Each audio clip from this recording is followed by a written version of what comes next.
सतनाम श्री वाहिगुरु साहिब जी। आसन लोए लोए भंडार, जो किश पाया सो एका वार। आसन लोए लोए भंडार, जो किश पाया सो एका वार। वाहिगुरु जी का खालसा, वाहिगुरु जी की फतेह। धन सतगुरु श्री गुरु ग्रंथ साहिब जी महाराज सच्चे पातशाह जी की किरपा रहमत बख्शिश दा सदका सतगुरु सच्चे पातशाह जी की पावन हजूरी अंदर अमृत वेले तो सुंदर दीवान सजे हन। सजे हुए दीवान दे विच रोजाना की तरह पंज बाणियां दे नितनेम श्री सुखमनी साहिब जी दे पाठ, आसा जी दी वार दा कीर्तन होया। वडभागी जना ने इस सुभागे समय दा लाह प्राप्त किया। आओ हुण कुछ समय वास्ते जो इस विद्यालय के अंदर सतगुरु सच्चे पातशाह जी की कृपा रहमत बख्शिश दा सदका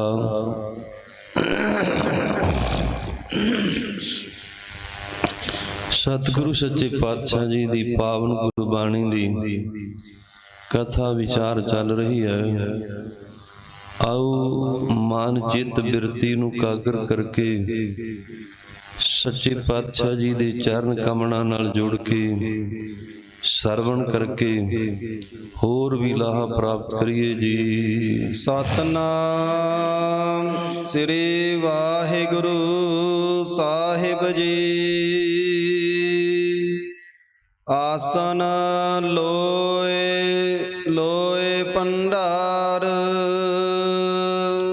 धन सतगुरु श्री गुरु नानक देव साहब जी महाराज सच्चे पातशाह जी दे चरण कमलों पास सिद्ध लोगों ने बेनती की कि सच्चे पातशाह जी साडा जिहड़ा आसन आ रहण दी बहण दी जगह वो समीर पर्बत है। आप जी दा आसन किहड़ी जगह ते कित्थे तुसीं रहने हो?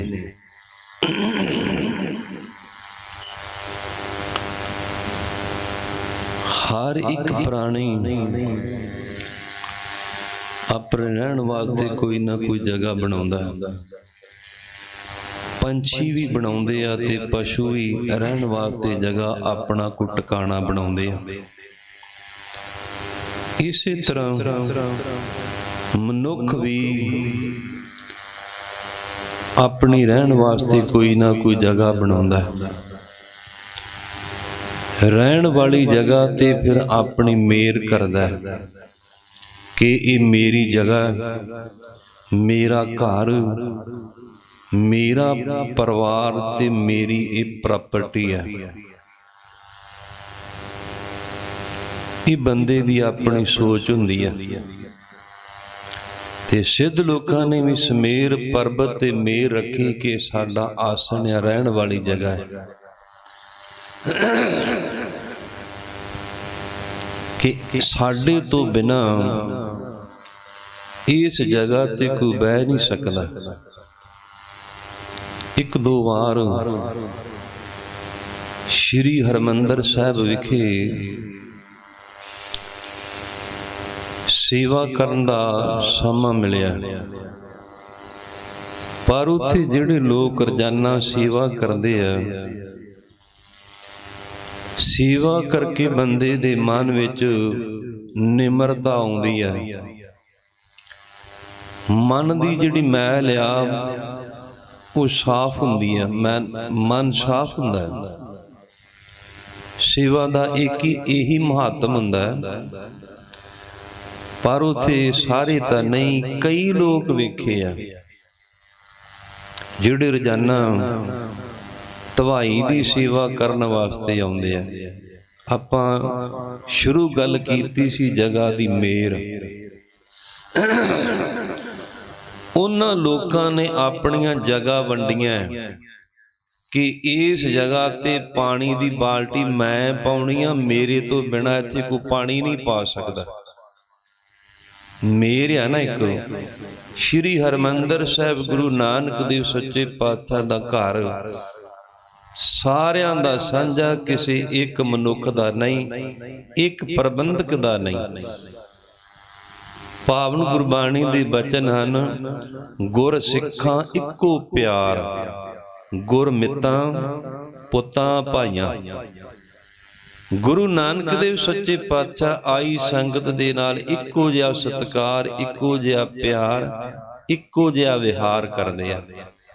ਪਰ ਉਹਨਾਂ ਲੋਕਾਂ ਦੇ ਅੰਦਰ ਮੇਰ ਆ, ਤੇ ਮੇਰ ਦੇ ਨਾਲ ਹੰਕਾਰ ਵੀ ਆ ਵੀ ਇਸ ਜਗ੍ਹਾ ਤੇ ਬਾਲਟੀ ਪਾਣੀ ਦੀ ਮੈਂ ਪਾਉਣੀ ਸੀ, ਤੂੰ ਕਿਉਂ ਪਾਈ ਆ। ਉਪਰੰਤ ਰਾਗੀ ਸਿੰਘ ਜਿੱਥੇ ਕੀਰਤਨ ਕਰਦੇ ਸੱਚਖੰਡ ਸ੍ਰੀ ਹਰਿਮੰਦਰ ਸਾਹਿਬ ਦੇ ਅੰਦਰ, ਉਹਨਾਂ ਦੇ ਮੰਗਰ ਬੈਠਣ ਵਾਲੀਆਂ ਵੀ ਲੋਕਾਂ ਨੇ ਜਗ੍ਹਾ ਮੱਲੀਆਂ ਪੱਕੀਆਂ ਲਾਟ ਕਰਾਈਆਂ ਤੇ ਇੱਥੇ ਮੈਂ ਬਹਿ ਸਕਦਾ, ਮੇਰੇ ਤੋਂ ਬਿਨਾ ਕੋਈ ਬਹਿ ਨਹੀਂ ਸਕਦਾ। ਤੇ ਜੇ ਕੋਈ ਪ੍ਰੇਮੀ ਗੁਰਮੁਖ ਪਿਆਰਾ ਬਹਿ ਵੀ ਗਿਆ, ਜਿੰਨਾ ਚਿਰ ਉਹਨੂੰ ਉਠਾ ਨਾ ਦੇਣ ਉਹਨਾਂ ਚਿਰ ਸੰਤੋਖ ਨਹੀਂ ਆਉਂਦਾ। ਜਦੋਂ ਕੋਈ ਮੰਤਰੀ, ਵਜ਼ੀਰ ਜਾਂ ਖਾਸ ਕਰਕੇ ਬਾਦਲ ਦਾ ਪਰਿਵਾਰ ਆਵੇ, ਉਦੋਂ ਫਿਰ ਸ਼੍ਰੋਮਣੀ ਗੁਰਦੁਆਰਾ ਪ੍ਰਬੰਧਕ ਕਮੇਟੀ ਵਾਲੇ ਰਾਗੀ ਸਿੰਘਾਂ ਦੇ ਪਾਸੇ ਕਿਸੇ ਨੂੰ ਬਹਿਣ ਨਹੀਂ ਦਿੰਦੇ।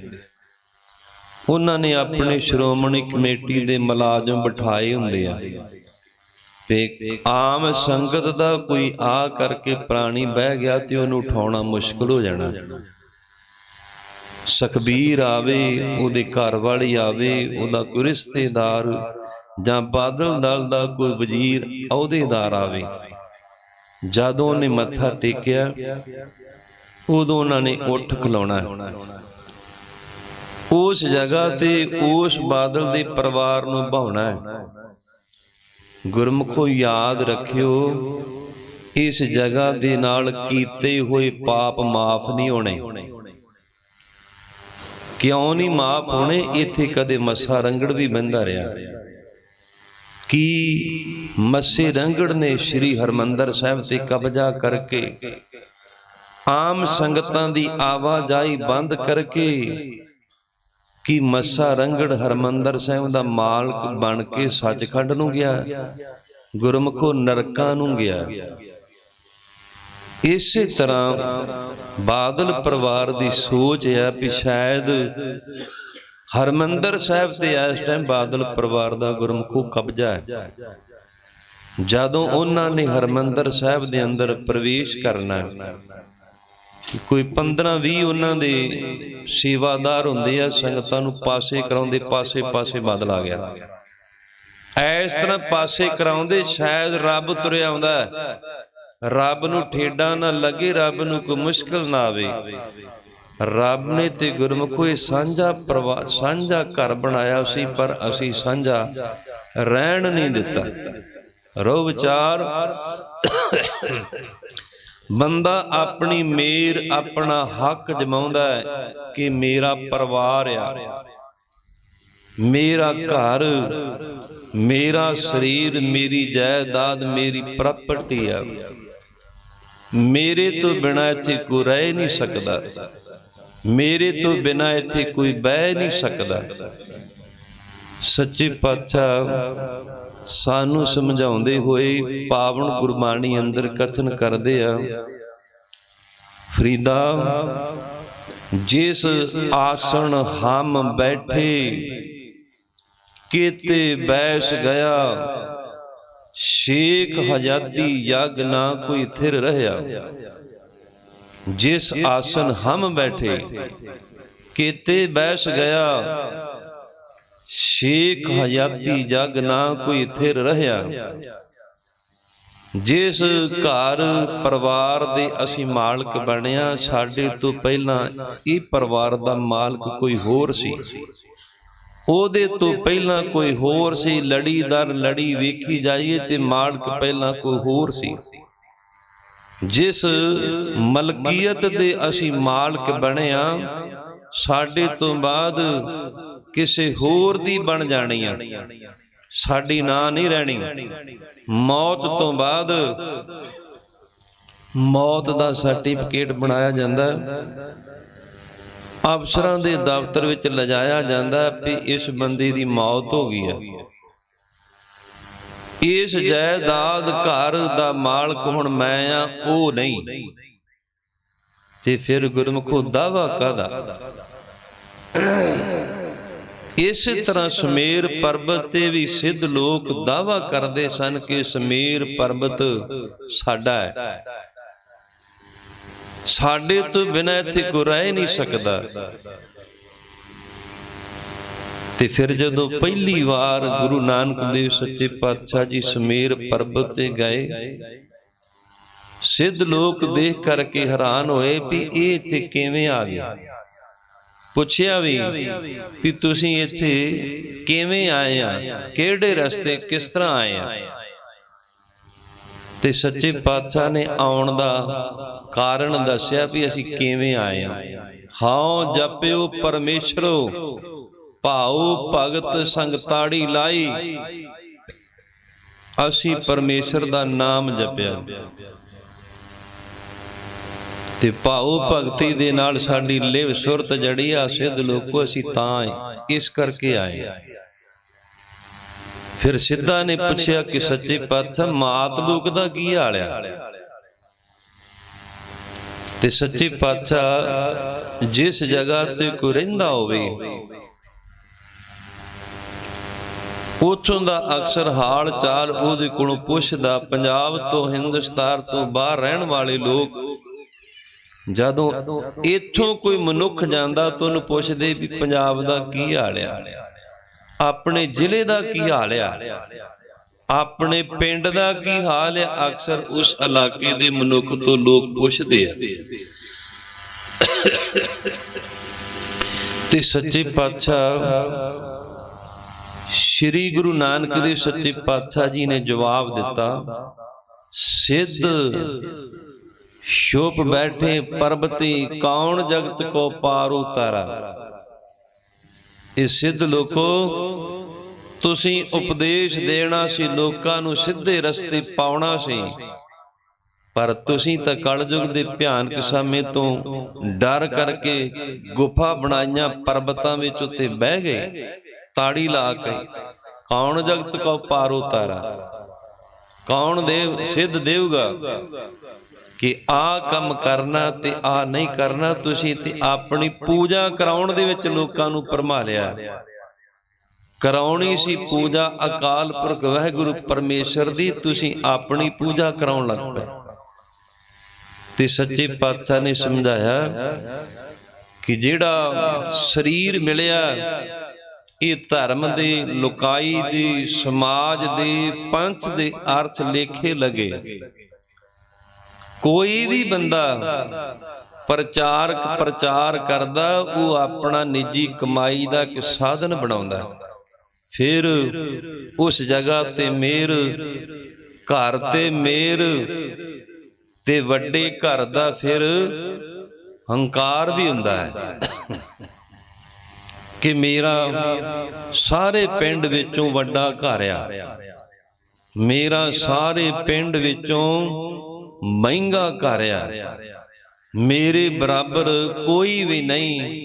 अक्सर घर दा बंदे नूं, इंसान नूं हंकार हुंदा है।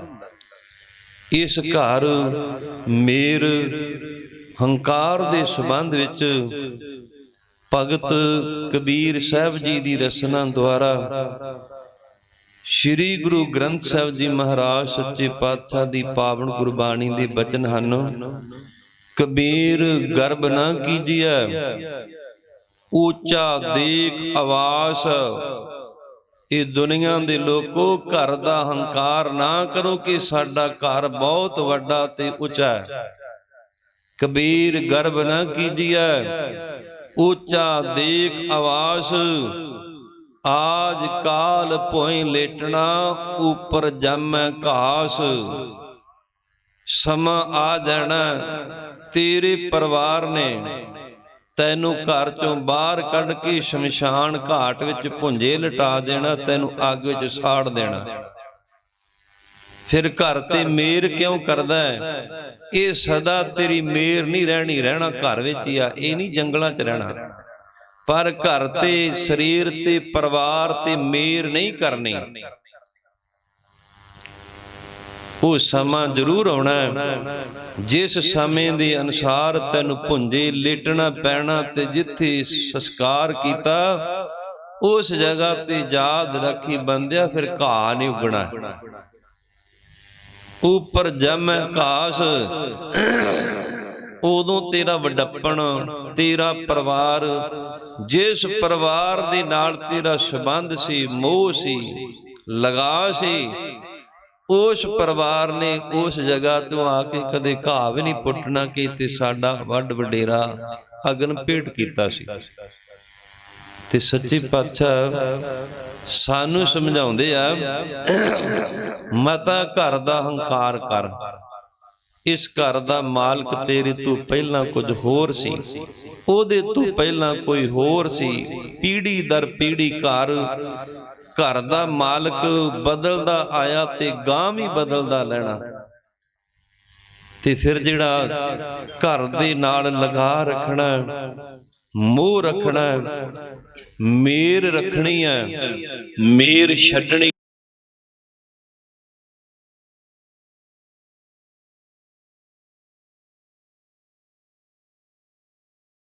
ਵਚਨ ਅਨੁਸਾਰ ਪ੍ਰੇਤ ਦੀ ਜੋਨ ਮਿਲਦੀ ਆ। ਪਰਿਵਾਰ ਦਾ ਮੋਹ ਨਹੀਂ ਛੱਡਿਆ, ਘਰ ਦਾ ਮੋਹ ਨਹੀਂ ਛੱਡਿਆ, ਪਹਿਲਾਂ ਆਪਣਾ ਬਣਾਇਆ। ਫਿਰ ਇਹ ਸੋਚਿਆ ਕਿ ਪੁੱਤਾਂ ਦਾ ਕੁਛ ਬਣਾ ਲਈਏ। ਪੁੱਤ ਜਵਾਨ ਹੋ ਗਏ ਆ, ਫਿਰ ਪੁੱਤ ਵਿਆਹੇ ਗਏ, ਪਰਿਵਾਰ ਵਾਲੇ ਬਣੇ, ਤੀਜੀ ਪੀੜ੍ਹੀ ਵਿੱਚ ਪ੍ਰਵੇਸ਼ ਹੋ ਗਿਆ। ਹੁਣ ਪੋਤਰਿਆਂ ਦਾ ਕੁਛ ਨਾ ਕੁਛ ਬਣਾ ਲਈਏ। ਯਾਦ ਕਰਨਗੇ ਕਿ ਸਾਡੇ ਬਾਬੇ ਨੇ ਸਾਡੇ ਵਾਸਤੇ ਕੁਝ ਬਣਾਇਆ।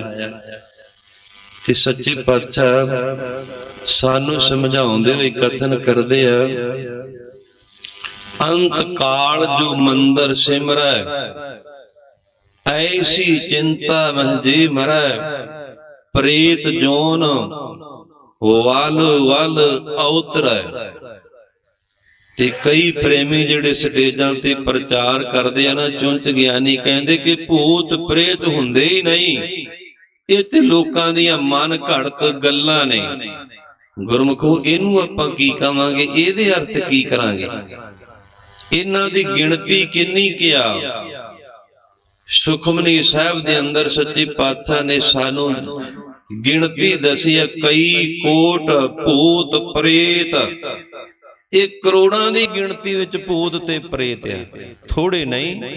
ਭੂਤਾਂ ਪ੍ਰੇਤਾਂ ਦੀ ਕਈ ਕਰੋੜਾਂ ਗਿਣਤੀ ਆ। ਤੇ ਬਣਦਾ ਭੂਤ ਪ੍ਰੇਤ ਕੌਣ ਆ? ਅੰਤ ਕਾਲ ਜੋ ਮੰਦਰ ਸਿਮਰੈ। ਮੰਦਰ ਕਹਿੰਦੇ ਪੱਕੇ ਵਧੀਆ ਸੋਹਣੇ ਘਰਾਂ ਨੂੰ। ਐਸੀ ਚਿੰਤਾ ਮਹਿ ਜੇ ਮਰੈ। ਚਿੰਤਾ ਕਰਦਾ ਕਰਦਾ ਦੁਨੀਆ ਤੋਂ ਤੁਰ ਗਿਆ, ਮਰ ਗਿਆ।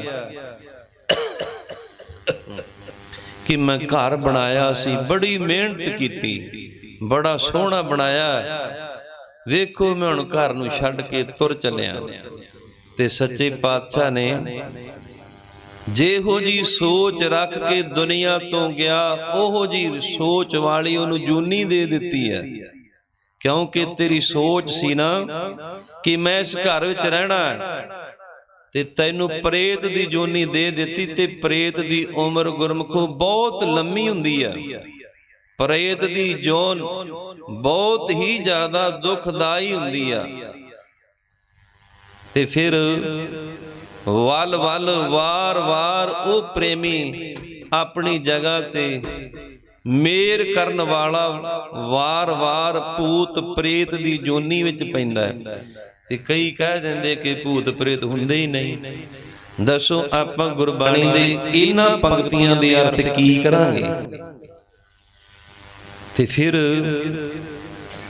ਹੋਰ ਪ੍ਰੇਤ ਕੌਣ ਬਣਦਾ ਜਿਹੜਾ ਗੁਰਮਖੋ ਜਾਇਦਾਦ ਪਿੱਛੇ, ਪ੍ਰਾਪਰਟੀ ਪਿੱਛੇ ਝੂਠੀ ਸਹੁੰ ਖਾਂਦਾ ਹੈ?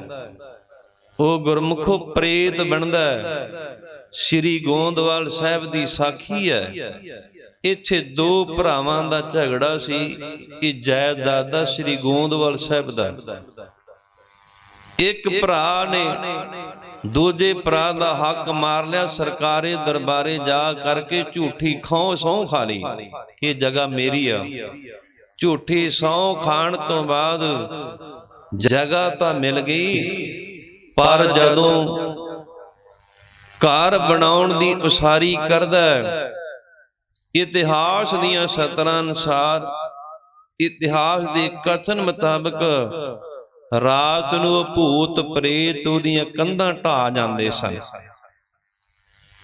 ਤੇ ਉਹ ਫਿਰ ਪ੍ਰੇਮੀ ਧੰਨ ਸਤਿਗੁਰੂ ਸ੍ਰੀ ਗੁਰੂ ਅੰਗਦ ਦੇਵ ਸਾਹਿਬ ਜੀ ਮਹਾਰਾਜ ਸੱਚੇ ਪਾਤਸ਼ਾਹ ਦੇ ਪਾਸ ਆਇਆ। ਬੇਨਤੀ ਕੀਤੀ ਕਿ ਸੱਚੇ ਪਾਤਸ਼ਾਹ ਮੈਂ ਬਹੁਤ ਦੁਖੀ ਹਾਂ, ਆਪ ਜੀ ਕਿਰਪਾ ਕਰੋ। ਸੱਚੇ ਪਾਤਸ਼ਾਹ ਨੇ ਉਹ ਪ੍ਰੇਮੀ ਦੀ ਬੇਨਤੀ ਨੂੰ ਸੁਣਿਆ। ਧੰਨ ਸਤਿਗੁਰੂ ਸ੍ਰੀ ਗੁਰੂ ਅਮਰਦਾਸ ਸਾਹਿਬ ਜੀ ਮਹਾਰਾਜ ਸੱਚੇ ਪਾਤਸ਼ਾਹ ਜੀ ਨੂੰ ਬਚਨ ਕੀਤਾ ਕਿ ਪੁਰਖਾ ਜਾ ਉਸ ਜਗ੍ਹਾ ਤੇ ਇੱਕ ਨਗਰ ਵਸਾ। ਹੱਥ ਜੋੜ ਕਰਕੇ ਤੀਜੇ ਪਾਤਸ਼ਾਹ ਨੇ ਬੇਨਤੀ ਕੀਤੀ ਕਿ ਸੱਚੇ ਪਾਤਸ਼ਾਹ ਮੇਰੇ ਕੋਲੇ ਤੇ ਕੋਈ ਜਪ ਤਪ ਭਗਤੀ ਸ਼ਕਤੀ ਨਹੀਂ, ਮੈਂ ਕਿਵੇਂ ਵਸਾਊਂਗਾ? ਧੰਨ ਸਤਿਗੁਰੂ ਸ੍ਰੀ ਗੁਰੂ ਅੰਗਦ ਦੇਵ ਸਾਹਿਬ ਜੀ ਮਹਾਰਾਜ ਸੱਚੇ ਪਾਤਸ਼ਾਹ ਜੀ ਨੇ ਇੱਕ ਛੋਟੀ ਛੜੀ ਦਿੱਤੀ ਸੀ ਵੀ ਆ ਉੱਥੇ ਜਾ ਕਰਕੇ ਤੁਸੀਂ ਉੱਚੀ ਕਰਕੇ ਦਿਖਾਓਗੇ ਤੇ ਭੂਤ ਪ੍ਰੇਤ ਉਤੋਂ ਸਾਰੇ ਭੱਜ ਜਾਣਗੇ। ਇਹ ਕੌਤਕ ਵਾਪਰਿਆ।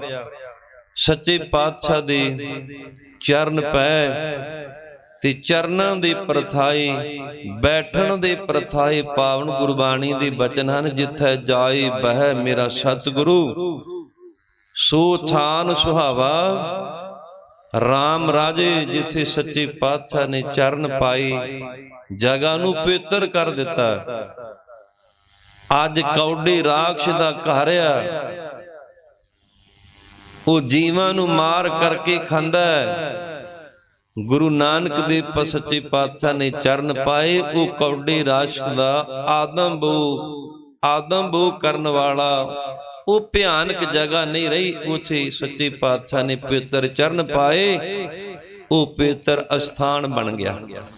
ਸੱਚੇ ਪਾਤਸ਼ਾਹ ਨੇ ਗੋਇੰਦਵਾਲ ਸਾਹਿਬ ਨਗਰ ਵਸਾਇਆ, ਬਿਆਸਾ ਦਰਿਆ ਦੇ ਕਿਨਾਰੇ, ਜਿਹਦੀ ਤੁਲਨਾ ਸੱਚਖੰਡ ਦੇ ਬਰਾਬਰ ਭੱਟ ਸਾਹਿਬਾਨਾਂ ਨੇ ਸੋਈਆਂ ਵਿੱਚ ਕਥਨ ਕੀਤਾ।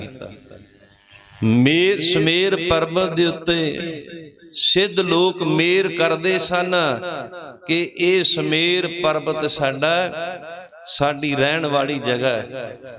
ਇਸੇ ਤਰ੍ਹਾਂ ਦੁਨੀਆ ਦੇ ਲੋਕ ਵੀ ਆਪਣੀ ਜਗ੍ਹਾ ਤੇ ਮੇਰ ਕਰਦੇ ਆ ਕਿ ਇਹ ਮੇਰੀ ਜਗ੍ਹਾ ਹੈ, ਇਹ ਮੇਰੀ ਜਾਇਦਾਦ ਆ, ਇਹ ਮੇਰਾ ਘਰ ਆ, ਇਹ ਮੇਰਾ ਪਰਿਵਾਰ ਆ। ਪਰਿਵਾਰ ਦੇ ਪ੍ਰਥਾਏ ਸਤਿਗੁਰੂ ਸ੍ਰੀ ਗੁਰੂ ਗ੍ਰੰਥ ਸਾਹਿਬ ਜੀ ਮਹਾਰਾਜ ਸੱਚੇ ਪਾਤਸ਼ਾਹ ਦੀ ਪਾਵਨ ਗੁਰਬਾਣੀ ਦੇ ਬਚਨ ਹਨ। ਪੂਰਬ ਜਨਮ ਕੇ ਮਿਲੇ ਸੰਜੋਗੀ, ਅੰਤ ਹੈ ਕੋ ਨਾ ਸਹਾਈ। ਇਹ ਤੇ ਸਾਡਾ ਪੂਰਬਲੇ ਜਨਮਾਂ ਦਾ ਕਰਮ ਸੀ, ਸਾਡਾ ਪਰਿਵਾਰ ਵਿੱਚ ਜਨਮ ਹੋਇਆ। ਪਰ ਗੁਰਮੁਖਾ ਯਾਦ ਰੱਖੇ, ਅੰਤਲੇ ਮੁਸੀਬਤ ਦੇ ਟਾਈਮ ਤੇਰੀ ਕਿਸੇ ਨੇ ਸਹਾਇਤਾ ਨਹੀਂ ਕਰਨੀ। ਅਕਸਰ ਦੁਨੀਆ ਦੇ ਲੋਕ ਘਰ ਬਣਾਉਂਦੇ ਆ, ਘਰਾਂ ਦੇ ਬਾਹਰਲੇ ਦਰਵਾਜ਼ਿਆਂ ਤੇ ਫਿਰ ਆਪਣੀ ਨੰਬਰ ਪਲੇਟ ਲਿਖਾਉਂਦੇ ਆ ਕਿ ਫਲਾਣੇ ਦਾ ਘਰ ਆ। ਫਿਰ ਜਦੋਂ ਮਰ ਜਾਂਦਾ ਤੇ ਉਹ ਨੰਬਰ ਵਾਲੀ ਪਲੇਟ, ਨੰਬਰ ਵਾਲੀ ਜਗ੍ਹਾ ਗੁਰਮੁਖੋ ਬਦਲੀ ਜਾਂਦੀ ਵੀ ਹੁਣ ਇਹ ਘਰ ਉਹਦਾ ਨਹੀਂ। ਜਿਸ ਆਸਣ ਹਮ ਬੈਠੇ केते बैस गया, शेख हयाती जग ना कोई थिर रहया। ए घर, ए जायदाद, ए परिवार साडा नहीं। मेर दे संबंध विच सच्चे पातशाह दी पावन गुरबाणी दे बचन हन, केतियां के बाप, केतियां के बेटे, असी पता नहीं किन्नियां कदे प्यो बने ते किन्नियां कदे असी पुत्र बने हां। अगले ते पिछले जन्मां दी कोई गिणती नहीं आउंदी भी किन्नियां कदे असी बाप बने, प्यो बने हां, किन्नियां कदे असी पुत्र बने हां। जेकर बंदा किसी दा बाप बनदा ना ते बाप बनन तो पहला किसी दा पुत्र भी हुंदा है। ते बाप ते पुत्र दे संबंध विच गुरमुखो को गिणती नहीं कर सकदा भी किन्नी क वार किसे दे पुत बने आ, किन्नी क वार किसे दे बाप बने आ, ये को गिणती नहीं कर सकदा। क्योंकि एक खूह दियां टिंडां वाला संसार दा एक गेड़ा है। खूह दी टिंड वगदी आ, थल्लियों भरदी आ, बाहर डुलदी आ, खाली हुंदी आ, फिर पानी विचों भरदी आ, बाहर डुलदी आ। ये खूह दियां टिंडां वाला संसार दा गुरमुखो एक गेड़ आ। परमेश्वर दी दरगाह विच ये टिंड शरीर रूपी आत्मा रूपी टिंड गई, श्वासा नर भरी, बाहर आई, मात लोक ते संसार ते आई। एक एक श्वास रूपी बूंद पानी निकलदा गया। वो दिन अवश्य आना जिस दिन इस श्वासा रूपी पानी ने खाली हो जाना, निकल जाना, टिंड ने सखनी रह जाना ते फिर संसार समुंदर ते फिर आना पैना।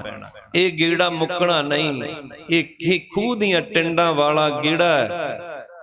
भर के पानी डुलिया, बाहर आया, खाली हुई, फिर परलोक विच गया।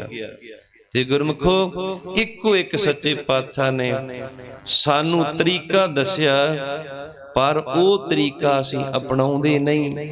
वो तरीका असी समझदे हां कि बड़ा औखा है, बड़ा कठिन आ, ये साडे तो नहीं होना। असी धर्मी भी बनना, नाम भी जपना, पर होवे सौखा जिहदे विच कोई बंदिश ना होवे। किहड़ी? ना तां दाढ़ी मनाउण दी, ना सिर मनाउण दी, ना नजायज संबंधां दी, ना किसे दे नशे वरतन दी। जिहो जिहा नशा मर्जी तुसीं वरती जाओ।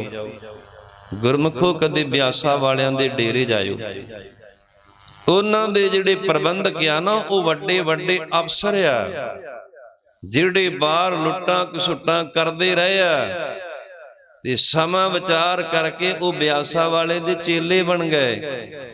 हुण सानू कोई खतरा नहीं, ब्यासा वाला साडा गुरु बन गया। इन्हें सानू नाम दे दिता, इहदा नाम लिया सी जप करके ते मुक्त हो जाना है। ते गुरमुखो याद रखियो, ब्यासा वाला आप भी डुबूगा ते तुहानू भी डुबूगा। किवें? आप डुबे चहो बेद में, चेले दिए बहाए।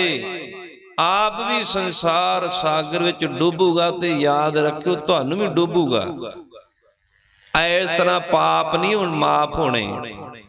कई वड्डे वड्डे पुलिस अफसर आ, जिन्हां ने कई सिंह मारे, शहीद कीते, मोटियां उन्हां ने रिश्वतां लईआं ते उसे टकाने बना करके ते लुक करके बैठे आ। इत्थे गुरमुखो लुकिया नहीं जाना। ठगियां, फरेब, धोखे, ये जबरदस्तियां मन आईयां। ब्यासा वाले दे डेरे माफी नहीं मिलनी। क्यों नहीं मिलनी? श्री गुरु ग्रंथ साहिब जी महाराज सच्चे पातशाह दी पावन गुरबाणी दे बचन हन। कबीर जेते पाप किए ਰਾਖੈ ਤਲੈ ਦੁਰਾਈ, ਪ੍ਰਗਟ ਭਏ ਨਿਦਾਨ ਸਭ, ਜਬ ਪੂਛੈ ਧਰਮ ਰਾਈ। ਇਹ ਲੁਕੇ ਨਹੀਂ ਰਹਿਣੇ। ਬਿਆਸਾ ਵਾਲੇ ਦੇ ਡੇਰੇ ਲੋਕੇ ਬਹਿ ਜਾਓਗੇ, ਪਰ ਧਰਮ ਰਾਜੇ ਦੀ ਦਰਗਾਹ ਕਚਹਿਰੀ ਵਿੱਚ ਇਹ ਪਾਪ ਲੁਕੇ ਨਹੀਂ ਰਹਿਣੇ, ਇਹ ਪ੍ਰਗਟ ਹੋ ਜਾਣੇ ਆ। ਜਿੰਨੇ ਪਾਪ ਕੀਤੇ ਸਾਰੇ ਪ੍ਰਤੱਖ ਯਾਰ ਹੋ ਜਾਣੇ ਆ। ਕਿਉਂ? ਇਹ ਧਰਮ ਰਾਜੇ ਦੀ ਕਚਹਿਰੀ ਜਿਹੜੀ ਉਹਦਾ ਵਹੀ ਖਾਤਾ ਹੈ। ਰੋਜ਼ ਨਾਮਤਾ ਜਿਵੇਂ ਥਾਣੇ ਵਿੱਚ ਹੁੰਦਾ ਨਾ ਰੋਜ਼ ਨਾਮਚਾ, ਇਸੇ ਤਰ੍ਹਾਂ ਧਰਮ ਰਾਜੇ ਦੇ ਕੋਲ ਵੀ ਹਰ ਇੱਕ ਜੀਵ ਜੰਤੂ ਦਾ ਰੋਜ਼ ਨਾਮਚਾ ਹੈ ਵੀ ਇਹਨੇ ਕੀ ਕੀਤਾ। ਪਾਪ ਕੀਤੇ, ਪੁੰਨ ਕੀਤੇ ਆ, ਚੋਰੀ ਕੀਤੀ ਆ, ਠੱਗੀ ਮਾਰੀ ਆ, ਪਾਪ ਕੀਤਾ, ਇਹ ਤੇਰਾ ਗੁਰਮੁਖਾ ਪੜਦਾ ਨਹੀਂ ਰਹਿਣਾ। ਇਹ ਸਾਰੇ ਪਾਪ ਤੇਰੇ ਉਗੜ ਜਾਣੇ ਆ। ਹਮੇਸ਼ਾ ਵਾਸਤੇ ਬੰਦਾ ਘਰ ਤੇ ਪਰਿਵਾਰ ਤੇ ਇਥੋਂ ਤੱਕ ਆਪਣੇ ਸਰੀਰ ਤੇ ਮਾਣ ਕਰਦਾ ਕਿ ਮੇਰਾ ਸਰੀਰ ਆ। ਸਰੀਰ ਨੂੰ ਪਾਲਣ ਪੋਸ਼ਣ ਵਿੱਚ ਲੱਗਾ ਰਹਿੰਦਾ ਹੈ। ਕਦੇ ਤੇਲ ਲਾ ਲਿਆ ਤੇ ਕਈ ਵਾਰ ਘੰਟਾ ਘੰਟਾ ਸ਼ੀਸ਼ੇ ਦੇ ਅੱਗੇ ਖਲੋਤਾ ਰਹਿੰਦਾ ਹੈ ਕਿ ਮੇਰੀ ਪੱਗ ਦੇ ਪੇਚ ਸੋਹਣੇ ਨਹੀਂ। ਕਈ ਵਾਰ ਢਾਉਣੀ ਤੇ ਕਈ ਵਾਰ ਬੰਨਣੀ। ਤੇ ਸੱਚੇ ਪਾਤਸ਼ਾਹ ਜਿਹੜੇ ਆਪਣੇ ਸਰੀਰ ਨੂੰ ਸਵਾਰਦੇ ਰਹਿੰਦੇ ਆ, ਪੱਗ ਚੁਣ ਚੁਣ ਕੇ ਬੰਨਦੇ ਆ। ਇਹ ਨਹੀਂ ਵੀ ਪੱਗ ਬੰਨਣੀ ਨਹੀਂ, ਤੇ ਇਹ ਵੀ ਨਹੀਂ ਵੀ 2-2 ਘੰਟੇ ਆਪਾਂ ਸ਼ੀਸ਼ੇ ਅੱਗੇ ਖਲੋ ਕੇ ਪੱਗ ਬੰਨੀਏ। ਇਧਰੋਂ ਦੀ ਆਏ ਸ਼ੀਸ਼ਾ ਵੇਖ ਕੇ ਗਾਹ ਲੰਗੇ, ਪਿਛਾਂ ਮੁੜੇ ਸ਼ੀਸ਼ਾ ਵੇਖ ਲਿਆ। ਤੇ ਸੱਚੇ ਪਾਤਸ਼ਾਹ ਸਾਨੂੰ ਸਮਝਾਉਂਦੇ ਹੋਏ ਕਥਨ ਕਰਦੇ ਆ ਕਿ ਇਹ ਜਿਹੜਾ ਸਰੀਰ ਆ ਇਹ ਸਿਰ ਆ। ਹੋ ਸਕਦਾ ਸਾਮੇ ਨੇ ਇਜਾਜ਼ਤ ਨਾ ਦਿੱਤੀ ਤੇ ਇਹਦੇ ਸਿਰ ਦੇ ਤੇਰੇ ਸਿਰ ਦੇ ਉੱਪਰ ਪੰਛੀਆਂ ਨੇ ਬਹਿਣਾ ਤੇ ਉਹਨਾਂ ਨੇ ਠੁੰਗਾ ਮਾਰਨੀਆਂ, ਕਿਵੇਂ ਡਾਏਗਾ? ਸਭ ਕੁਝ ਸਰੀਰ ਨਹੀਂ, ਸਭ ਕੁਝ ਪਰਿਵਾਰ ਨਹੀਂ, ਤੇ ਸਭ ਕੁਝ ਸੰਸਾਰ ਵੀ ਨਹੀਂ, ਤੇ ਸਭ ਕੁਝ ਘਰ ਵੀ ਨਹੀਂ। ਸਭ ਕੁਝ ਕੀ ਆ? ਪਰਮੇਸ਼ਰ ਦਾ ਨਾਮ। ਸੱਚੇ ਪਾਤਸ਼ਾਹ ਸਾਨੂੰ ਹਰ ਇੱਕ ਕੰਮ ਕਰਨ ਦਾ ਤਰੀਕਾ ਦੱਸਦੇ ਆ। ਜਿਹੜਾ ਨਹੀਂ ਕਰਨਾ ਉਹਦੇ ਤੋਂ ਰੋਕਦੇ ਆ। ਪਰ ਬੇਸਮਝ ਬੁੱਧੀ ਵਾਲਾ ਜੀਵ ਜਿਹੜਾ ਨਹੀਂ ਕਰਨਾ ਉਹਨੂੰ ਕਰਦਾ, ਜਿਹੜਾ ਕਰਨਾ ਉਹਦੇ ਤੋਂ ਮੁਨਕਰ ਹੁੰਦਾ ਹੈ। ਇਸੇ ਸੰਬੰਧ ਵਿੱਚ ਸਮੇਰ ਪਰਬਤ ਦੀ ਮੇਰ ਰੱਖੀ ਸੀ ਇਹਨਾਂ ਸਿੱਧ ਲੋਕਾਂ ਨੇ ਕਿ ਸੱਚੇ ਪਾਤਸ਼ਾਹ ਸਮੇਰ ਪਰਬਤ ਤੇ ਸਾਡਾ ਨਿਵਾਸ ਆ, ਰਹਿਣ ਵਾਲੀ ਜਗ੍ਹਾ, ਤੇ ਸਿੱਧਾਂ ਤੋਂ ਬਿਨਾਂ ਗੁਰਮੁਖੋ ਸਮੇਰ ਪਰਬਤ ਤੇ ਕੋਈ ਜਾਂਦਾ ਨਹੀਂ ਸੀ। ਜਿਸ ਤਰ੍ਹਾਂ ਘਰ ਦਾ ਮਾਲਕ ਹੁੰਦਾ ਨਾ, ਆਪਣੇ ਘਰ ਵਿੱਚ ਕਿਸੇ ਨੂੰ ਬਹਿਣ ਨਹੀਂ ਦਿੰਦਾ, ਸੌਣ ਨਹੀਂ ਦਿੰਦਾ ਕਿ ਭਾਈ ਮੇਰਾ ਘਰ ਆ, ਹੁਣ ਸੌਣ ਦਾ ਟਾਈਮ ਹੋ ਗਿਆ, ਤੂੰ ਆਪਣੇ ਘਰ ਜਾ। 2-4 ਦਿਨ ਕੋਈ ਮਨੁੱਖ ਮਿਲਣ ਵਾਸਤੇ ਆਵੇ ਤੇ ਅਕਸਰ ਉਹਨੂੰ ਕਹਿ ਦੇਂਗੇ ਭਾਈ ਤੂੰ ਆਪਣੇ ਘਰ ਨੂੰ ਜਾ। ਹੁਣ ਸਿੱਧ ਲੋਕ ਵੀ ਸਮੇਰ ਪਰਬਤ ਦੇ ਉੱਪਰ ਆਪਣਾ ਮੇਰ, ਆਪਣਾ ਹੱਕ ਰੱਖਦੇ ਸਨ ਕਿ ਸਮੇਰ ਪਰਬਤ ਤੋਂ ਬਿਨਾਂ ਇੱਥੇ ਕਿਸੇ ਦਾ ਹੱਕ ਨਹੀਂ। ਤੇ ਸੱਚੇ ਪਾਤਸ਼ਾਹ ਜੀ ਨੂੰ ਬੇਨਤੀ ਕੀਤੀ ਕਿ ਆਪ ਜੀ ਦੇ ਰਹਿਣ ਵਾਲੀ ਜਗ੍ਹਾ ਕਿੱਥੇ ਤੁਸੀਂ ਰਹਿੰਦੇ ਆ, ਉਹ ਸੰਬੰਧ ਵਿੱਚ ਧੰਨ ਸਤਿਗੁਰੂ ਸ੍ਰੀ ਗੁਰੂ ਨਾਨਕ ਦੇਵ ਸਾਹਿਬ ਜੀ ਮਹਾਰਾਜ ਸੱਚੇ ਪਾਤਸ਼ਾਹ ਸਰਬੱਤ ਦੇ ਭਲੇ ਵਾਸਤੇ ਪਰਥਾਏ ਸਾਖੀ ਮਹਾਂਪੁਰਖ ਬੋਲਦੇ ਸਾਂਝੀ ਸਗਲ ਸੁਹਾਨੇ ਸਰਬੱਤ ਦੇ ਭਲੇ ਵਾਸਤੇ ਸੱਚੇ ਪਾਤਸ਼ਾਹ ਪਾਵਨ ਗੁਰਬਾਣੀ ਉਚਾਰਨ ਕਰਕੇ ਸਾਨੂੰ ਸਾਂਝਾ ਉਪਦੇਸ਼ ਦਿੰਦੇ ਹਨ। ਸਤਨਾਮ ਸ੍ਰੀ ਵਾਹਿਗੁਰੂ ਸਾਹਿਬ ਜੀ। ਆਸਣ ਲੋਏ ਲੋਏ ਭੰਡਾਰ। ਆਸਣ ਕਹਿੰਦੇ ਆ ਜਿਸ ਤੇ ਬੰਦੇ ਨੇ ਆਰਾਮ ਕਰਨਾ ਹੋਵੇ, ਬਹਿਣਾ ਹੋਵੇ, ਉਹਨੂੰ ਕਹਿੰਦੇ ਆਸਣ। ਸੱਚੇ ਪਾਤਸ਼ਾਹ ਸਾਡਾ ਆਸਣ ਜਿਹੜਾ ਉਹ ਸਮੇਰ ਪਰਬਤ ਆ। ਸਮੇਰ ਪਰਬਤ ਤੇ ਅਸੀਂ ਰਹਿੰਦੇ, ਸਾਡਾ ਉੱਥੇ ਆਸਣ ਆ। ਤੇ ਸਾਡੇ ਜੋਗ ਮਤ ਦੇ ਵਿੱਚ ਇੱਕ ਲਾਂਗਰੀ ਹੁੰਦਾ ਜਿਹਨੂੰ ਭੰਡਾਰੀ ਕਹਿੰਦੇ ਆ। ਸਾਡਾ ਇੱਕ ਭੰਡਾਰੀ ਵੀ ਹੁੰਦਾ ਹੈ ਜਿਹੜਾ ਸਾਰਿਆਂ ਨੂੰ ਇੱਕੋ ਜਿਹਾ ਬਰਾਬਰ ਭੰਡਾਰਾ ਵਰਤਾਉਂਦਾ, ਛਕਣ ਵਾਲੇ ਪਦਾਰਥ ਵਰਤਾਉਂਦਾ। ਤੇ ਸੱਚੇ ਪਾਤਸ਼ਾਹ ਸਿੱਧ ਲੋਕਾਂ ਨੂੰ ਸੰਬੋਧਨ ਹੋ ਕੇ ਜਵਾਬ ਦਿੰਦੇ ਕਿ ਆਸਣ ਲੋਏ ਲੋਏ। ਉਸ ਅਕਾਲ ਪੁਰਖ ਦਾ, ਵਾਹਿਗੁਰੂ ਦਾ ਆਸਣ ਜਿਹੜਾ ਨਾ ਸਾਰੇ ਲੋਕਾਂ ਵਿੱਚ ਲੱਗਾ। ਮਾਤ ਲੋਕ ਵਿੱਚ ਵੀ ਹੈ, ਫਿਰ ਸ਼ਿਵਪੁਰੀ ਵਿੱਚ ਵੀ ਅਕਾਲ ਪੁਰਖ ਵਾਹਿਗੁਰੂ ਦਾ ਆਸਣ ਆ। ਬ੍ਰਹਮਪੁਰੀ ਦੇ ਵਿੱਚ ਵੀ ਉਸ ਅਕਾਲ ਪੁਰਖ ਵਾਹਿਗੁਰੂ ਦਾ ਆਸਣ ਆ। ਇੰਦਰਪੁਰੀ ਦੇ ਵਿੱਚ ਵੀ ਉਸ ਅਕਾਲ ਪੁਰਖ ਵਾਹਿਗੁਰੂ ਦਾ ਆਸਣ। ਐਸੀ ਕੋਈ ਜਗ੍ਹਾ ਨਹੀਂ ਜਿੱਥੇ ਅਕਾਲ ਪੁਰਖ ਵਾਹਿਗੁਰੂ ਦਾ ਆਸਣ ਨਹੀਂ, ਬੈਠਣ ਵਾਲੀ ਕੋਈ ਜਗ੍ਹਾ ਨਹੀਂ। ਆਸਾ ਜੀ ਦੀ ਵਾਰ ਅੰਦਰ ਸੱਚੇ ਪਾਤਸ਼ਾਹ ਦੀ ਪਾਵਨ ਗੁਰਬਾਣੀ ਦੇ ਬਚਨ ਹਨ, ਇਹੋ ਜਗ ਸੱਚੇ ਕੀ ਹੈ ਕੋਠੜੀ, ਸੱਚੇ ਕਾ ਵਿੱਚ ਵਾਸ। ਸਾਰਾ ਸੰਸਾਰ ਜਿਸ ਤਰ੍ਹਾਂ ਕਿ ਮਨੁੱਖ ਆਪਣੇ ਰਹਿਣ ਵਾਸਤੇ ਮਕਾਨ ਬਣਾਉਂਦਾ ਹੈ, ਉਹਦੇ ਵਿੱਚ ਆਪਣੀ ਰਿਹਾਇਸ਼ ਕਰਦਾ, ਪੂਰੀ ਤਿਆਰੀ ਕਰਕੇ ਆਪਣੀ ਰਿਹਾਇਸ਼ ਕਰਦਾ। ਅਕਾਲ ਪੁਰਖ ਵਾਹਿਗੁਰੂ ਨੇ ਵੀ ਆਪਣੇ ਰਹਿਣ ਵਾਸਤੇ ਆ ਸਰੀਰ ਬਣਾਇਆ। ਸਰੀਰ ਬਣਾ ਕਰਕੇ ਤੇ ਉਹਦੇ ਵਿੱਚ ਆਪਣਾ ਨਿੱਜੀ ਨਿਵਾਸ ਕਰਦਾ। ਆਸਣ ਲੋਏ ਲੋਏ, ਹਰ ਇੱਕ ਲੋਕ ਦੇ ਵਿੱਚ ਉਸ ਅਕਾਲ ਪੁਰਖ ਵਾਹਿਗੁਰੂ ਦਾ ਆਸਣ ਲੱਗਾ। ਫਿਰ ਆਸਣ ਨੂੰ ਉਹ ਛੱਡਦਾ ਨਹੀਂ।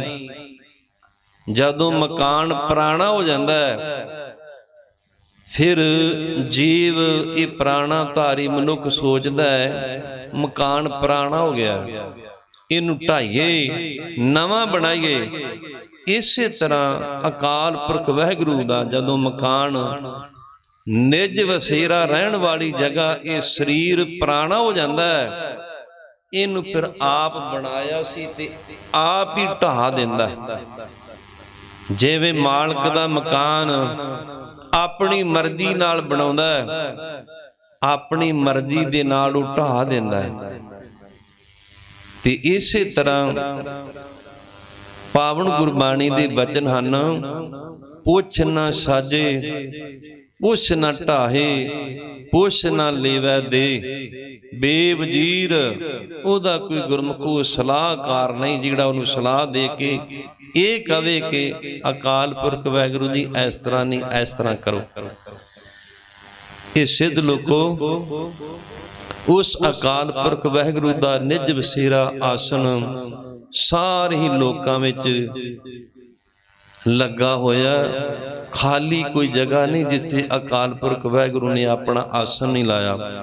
ਲੋਏ ਲੋਏ ਭੰਡਾਰ, ਜਿਸ ਤਰ੍ਹਾਂ ਤੁਸੀਂ ਭੰਡਾਰਾ ਵਰਤਾਉਣੇ ਆ ਨਾ ਸਵੇਰ ਦੀ ਸ਼ਾਮ, ਜਿਵੇਂ ਵੀ ਤੁਹਾਡਾ ਮਾਧਿਆ ਤੇ ਸੱਚੇ ਪਾਤਸ਼ਾਹ ਨੇ ਇਹ ਜਿਹੜਾ ਸਾਡੀ ਪਰਾਲਬਧ ਬਣਾਈ ਆ, ਅਕਾਲ ਪੁਰਖ ਵਾਹਿਗੁਰੂ ਦਾ ਜਿਹੜਾ ਰਿਜ਼ਕ ਦਾ ਭੰਡਾਰਾ ਹੈ, ਉਹ ਚਾਰਾਂ ਖਾਣੀਆਂ ਵਿੱਚ ਵਰਤਦਾ ਹੈ, ਤਿੰਨਾਂ ਲੋਕਾਂ ਵਿੱਚ ਵਰਤਦਾ। ਉਹ ਕਿਸੇ ਦੇ ਨਾਲ ਕਿਸੇ ਕਿਸਮ ਦਾ ਕੋਈ ਵਿਤਕਰਾ ਨਹੀਂ ਕਰਦਾ। ਸਾਰੇ ਲੋਕਾਂ ਦੇ ਵਿੱਚ ਉਸ ਅਕਾਲ ਪੁਰਖ ਵਾਹਿਗੁਰੂ ਦਾ ਆਸਣ ਲੱਗਾ। ਸਾਰੇ ਲੋਕਾਂ ਵਿੱਚ ਉਸ ਅਕਾਲ ਪੁਰਖ ਵਾਹਿਗੁਰੂ ਦਾ ਭੰਡਾਰਾ ਜਿਹੜਾ ਉਹ ਵਰਤਦਾ ਹੈ। ਜੋ ਕਿਛ ਪਾਇਆ ਸੋ ਏਕਾ ਵਾਰ। ਤੁਹਾਡਾ ਜਿਹੜਾ ਭੰਡਾਰੀ ਹੈ ਉਹ ਸਮੇਂ ਦੇ ਅਨੁਸਾਰ ਸਵੇਰੇ, ਦੁਪਹਿਰੇ ਜਾਂ ਸ਼ਾਮ ਨੂੰ ਭੰਡਾਰਾ ਵਰਤਾਉਂਦਾ ਹੈ। ਪਰ ਜਿਹੜਾ ਅਕਾਲ ਪੁਰਖ ਵਾਹਿਗੁਰੂ ਹੈ, ਭੰਡਾਰੀ ਬਹੁਤ ਵੱਡਾ ਹੈ। ਜੋ ਕਿਛ ਪਾਇਆ, ਜੀਵਾਂ ਦੀ ਜਿਹੜੀ ਪਰਾਲਬਧ ਆ, ਰਿਜ਼ਕ ਆ, ਉਹ ਇੱਕੇ ਵਾਰ ਜੀਵ ਨੂੰ ਦੇ ਦਿੰਦਾ, ਵਾਰ-ਵਾਰ ਨਹੀਂ ਦਿੰਦਾ। ਜੋ ਕਿਛ ਪਾਇਆ, ਜੋ ਕਿਛ ਜੀਵ ਨੇ ਪਾਇਆ, ਪ੍ਰਾਪਤੀ ਕੀਤੀ, ਸੋ ਇੱਕਾ ਵਾਰ, ਇੱਕੇ ਵਾਰ ਜੀਵ ਦੇ ਮੱਥੇ ਤੇ ਪਰਾਲਬਧ ਲਿਖ ਦਿੰਦਾ ਹੈ। ਬੰਦੇ ਨੂੰ ਪਤਾ ਨਹੀਂ ਹੁੰਦਾ ਮੈਂ ਕੀ ਜ਼ਿੰਦਗੀ ਵਿੱਚ ਖਾਣਾ, ਕੀ ਹੰਡਾਉਣਾ, ਕਿੱਥੇ ਜਾਣਾ, ਮੇਰੀ ਜ਼ਿੰਦਗੀ ਵਿੱਚ ਸੁੱਖ ਕਿੰਨੇ ਆ, ਮੇਰੀ ਜ਼ਿੰਦਗੀ ਵਿੱਚ ਦੁੱਖ ਕਿੰਨੇ ਆ। ਗੁਰਮੁਖੋ ਜੇਕਰ ਜੀਵ ਨੂੰ ਇਹ ਪਤਾ ਹੋਵੇ ਨਾ ਐਸ ਪਾਸੇ ਮੈਨੂੰ ਮੁਸੀਬਤ ਮਿਲਣੀ ਆ, ਉਸ ਪਾਸੇ ਕਦੇ ਵਾਸਤੇ ਜਾਵੇ ਨਾ। ਐਸ ਪਾਸੇ ਗਿਆ ਮੈਨੂੰ ਸੁੱਖ ਮਿਲਨੇ ਆ, ਤੇ ਗੁਰਮੁਖੋ ਉਸ ਪਾਸੇ ਨੂੰ, ਉਸ ਜਗ੍ਹਾ ਨੂੰ ਛੱਡ ਕਰਕੇ ਕਦੇ ਮਨੁੱਖ ਜਾਵੇ ਨਾ।